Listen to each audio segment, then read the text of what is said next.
Good morning, everybody. Welcome to my channel, Data-Driven Decisions. Today, I'm going to talk about my Monthly Finances Excel Workbook. That's what I want to show you. This is where it all started for me in tracking my personal finances. I just decided to log information on a monthly basis, um, and I also, would forecast the future with what what I wanted to do with my money. I created, functions in this table to allow me to uh, forecast what I'm going to do in the future. So, for anybody who wants to really get a hold of their personal finances, I recommend, you track it on a monthly basis and you build a table similar to what I built in Excel. Excel's the way to go. And, I have all the bells and whistles with my personal finance. I got an ecosystem that, shows things in Power BI, but for everyone not as savvy, if you just want the bare minimum, all you need is Excel. You need to just log your finances in Excel. So let me share my screen and I'll show you what it is. Okay, so here is my personal finances Excel workbook. There's many sheets, but this is the most important sheet. If I zoom out, you see a pretty long table, a pretty wide table, very wide, but not too many rows. There's only a row for every single month of the year, starting in 2014. In yellow, you see this is the current month that I'm working on. I always highlighted it in yellow. And you see there's about 2.5 years of future months in this data. And that's kind of what I forecast. I plan for the future, plan for what I'm going to do uh, as far as how much money I make, how much money I spend, and then what's that cash flow, and then what I'm going to do with that extra money. Where am I going to put it? What savings accounts? What investment accounts? All that's in here. So let me zoom in now and let me show you exactly what's in this table. Okay. So it just starts off with the month. That's how the data is unique by the month. And you got July of 2024 highlighted. So in yellow, you just see all these, date dimension stuff. And then we get to my pay. I work full time. I got a full-time job. I just get paid regularly twice a month. I know my net wage just by looking at my pay stubs. I calculate what is that hourly. Hourly I make $71.65 an hour. Um, I sometimes get a bonus. I was always getting a bonus once a year. Now I'm gonna get it every semi-annually. Uh, my net pay is just the net wage plus the net bonus. And then here's just like a summary stat, average annual monthly pay. Now we get to like pre-tax takeout. That's what comes next. So now I just figured out what do I make grossly, coming out of, my work, and what's getting taken out of it. First is the money I'm investing in a 401k for the company. So there's that. There's also a Roth 401k. I'm not investing in that. Taxes, just all taxes, both federal and state. Um, Everything, Medicaid, that all gets taken out of here. Social Security. Here's my medical, what I pay every month for medical. It's very low. My company pays for most of it. That's awesome. Here's what I put into my HSA every month. I'm putting in about $2,000 in the year. So here's the sum of, and there's another category just in case there's something missing other than these. I put it there. Some months there was, and that equates to the total pre-tax takeout, the sum of all this. And here's the percentage. So 32.7% of my money is taken out before I see it. I'm taxed at 26.7%. Here's my after-tax income. So here's my gross minus pre-tax takeout. Here's my 401k match, free money given to me by my company. Here's the net of 401k. So what I invest plus what's matched. Here's the total percent 401 contribute, including what is matched. So 6% is what's going into my 401k. Here's my net pay plus the match. I like to include the 401k match as part of my salary. It's not just free money. It's my money. It's a part of the the compensation package. I certainly count it. And then now we get to other forms of income, just side income, side hustle. So Uber income. I'm planning on doing DoorDash. I used to do Uber, but now I'm going to do just DoorDash deliveries. Try to make $1,000 a month doing that. Sometimes I just miscellaneously get paid for other things. For instance, I filed an insurance and I'm getting a new roof, and my insurance company has given me about $7,600 to pay for that. Unemployment income. Sometimes, like during COVID-19, I got unemployment. Sometimes you get unemployment income. Credit card rewards. I love that. I get a couple hundred a month from credit card rewards. At one company, I used to get a phone reimbursement, but now I no longer. But that's why the category's there. Work reimbursement, just in case travel, stuff like that. Or certification exams. I get reimbursed for that. And then that is my net work take-home pay. So that's my net take-home plus all this side income that I showed you right here, all these. Here's my total net non-work income. So here's my side hustle. Tax refund. Sometimes you get money, sometimes you have to pay money. Total earnings. So that's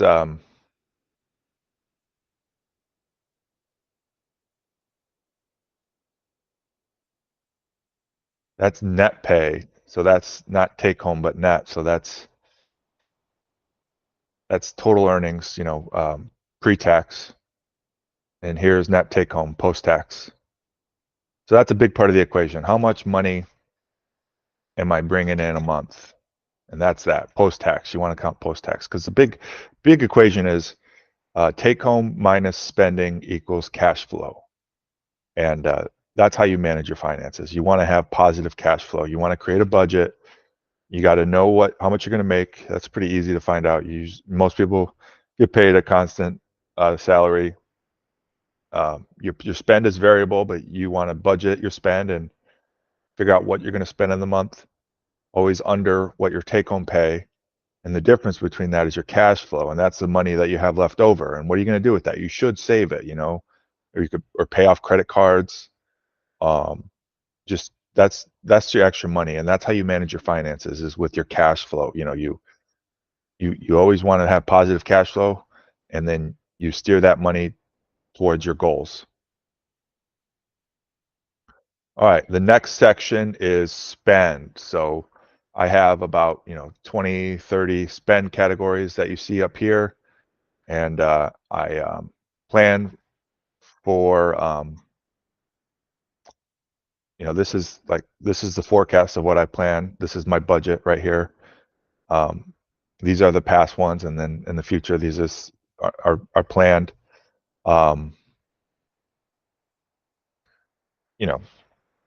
This has been the spend category that I have ever since 2014. It goes all the way back. I have about 4 other spend categories that I've built off of the transaction table, but this one has the most history. It goes to 2014, but it unfortunately only has this hierarchy and then a smaller hierarchy that I'll show later. But yeah, here are my spend buckets. Groceries, work, dine, eat out, coffee, gas, car maintenance, payment, car payment, energy, rent, home insurance, home mortgage, home services, home tax, phone, internet cable, music, car insurance, dog gym. Those are my net essentials. I flag that as net essentials. And then you got another list of spending categories that are considered non-essentials.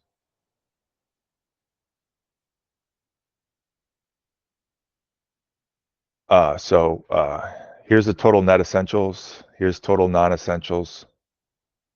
Here's total spend. So here's the second part of the equation. Take home minus spend equals cash flow. Here's total spend. Here's percent total spend. So like sometimes I spend over I make, and that's really bad. Especially it should be the spend of take home. So try to go under. Net food. And now I got my credit cards. Here's credit card analysis. So for each credit card I have, I want to know how much I spent in the month, how much did I pay in the month, to pay off the balance, how much did I receive in rewards, and then what's the ending balance at the end of the month. So I have that for every single credit card. That just helps me figure out, credit cards is a game. You want to, maximize your rewards. Every credit card has different rewards based on different places of spend. So, for instance, my American Express does great with grocery and gas. I get 5% cash back on grocery and 3% on gas. City Customer Rewards, I also get 5% on grocery, but only up to $500. And some of these other credit cards are like always 2%. Those are like I use for anything that doesn't have a great reward. And others, don't have great rewards, but they gave me a 0% APR, such as the Bank of America card. That one has no rewards to it. I mean, by the time the APR is up, it's going to be a credit card I barely use. I recently got the Apple credit card. Don't get it. It's crap. It doesn't have any perks. There's no 0% APR. It's stupid. The Fidelity credit card is awesome. I got a huge credit limit of 15 grand and then an 18-month 0% APR, and it's 2% cash back on everything. So here's my total credit card ending balance, total credit card add. How much did I? This is whether I'm going to pay off or let the balance go higher on my credit card. Just the credit card balance change in a month is what that add is.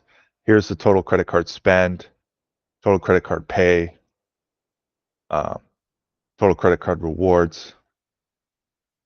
Here's that smaller spend category, just taking the spend category that I showed earlier and making it, smaller, easier, more compact. So just rent, food, utilities, car, dog. So it's a lower level hierarchy.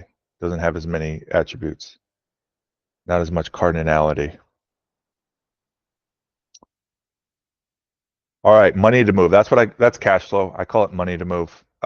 That's the difference between your take home and your spend. That's the big number. That's really what you're trying to get to.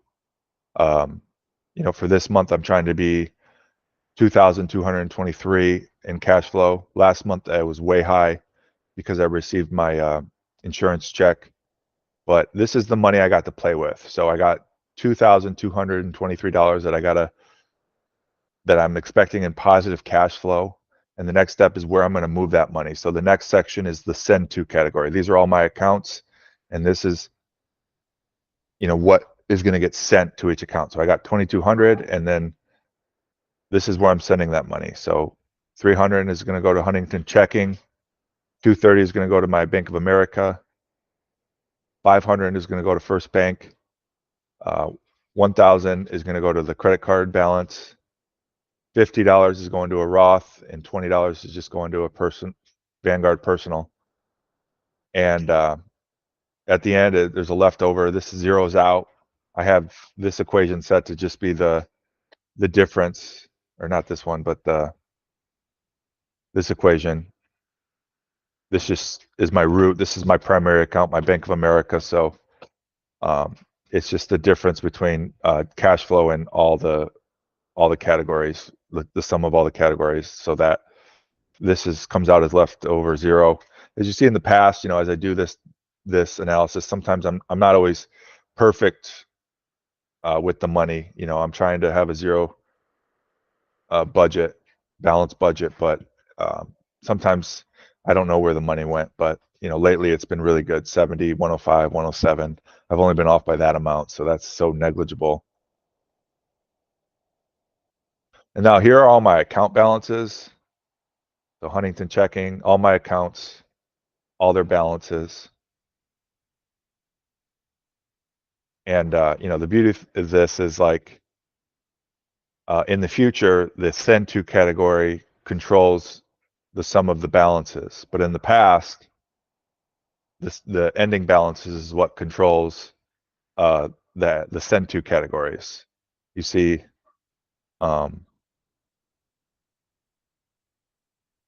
in this equation, it's just, this is not a hard code. It's a function. But in the future, these are hard codes. And then for the balances in the past, they're hard code. In the future, they're functions. That's cool. Like, and for like the Vanguard 401k, I have it accounted in there, the interest that I plan to make. I plan to make 10% on my money every year. So this equation is a rough estimate of what 10% gives you. And for the car, I have to pay interest.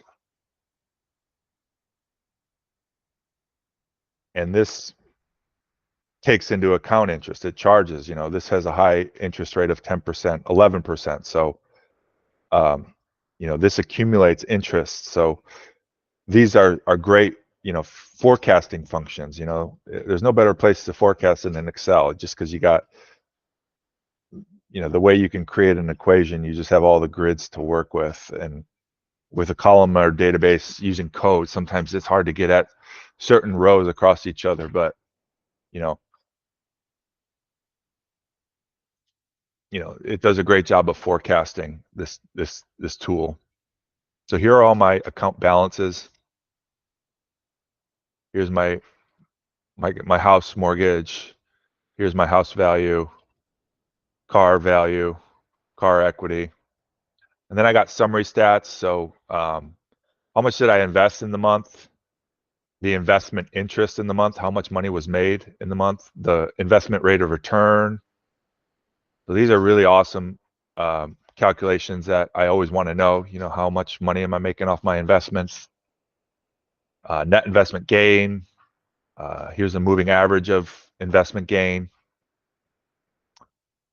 Here's the rate of return of all my investment accounts, the ones that I really care about.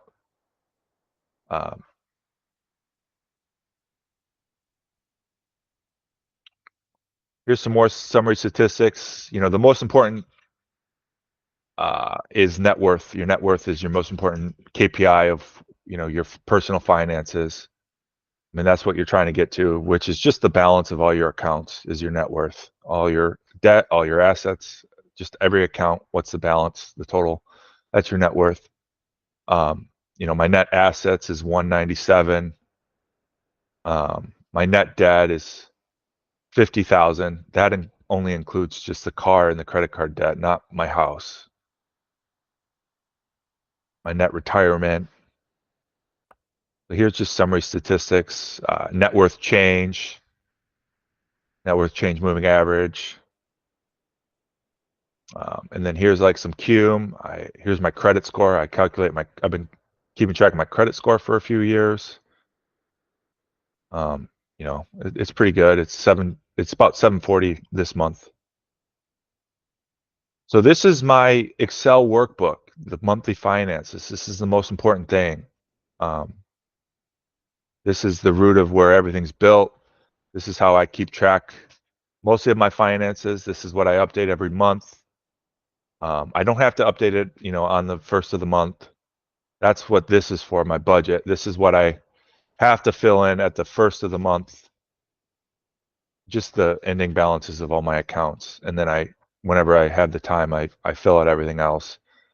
But this is so important to me, this workbook, just because it has all the history. It shows the path, and in the start, I just had this sheet as for visuals. Um, my net worth changed by month.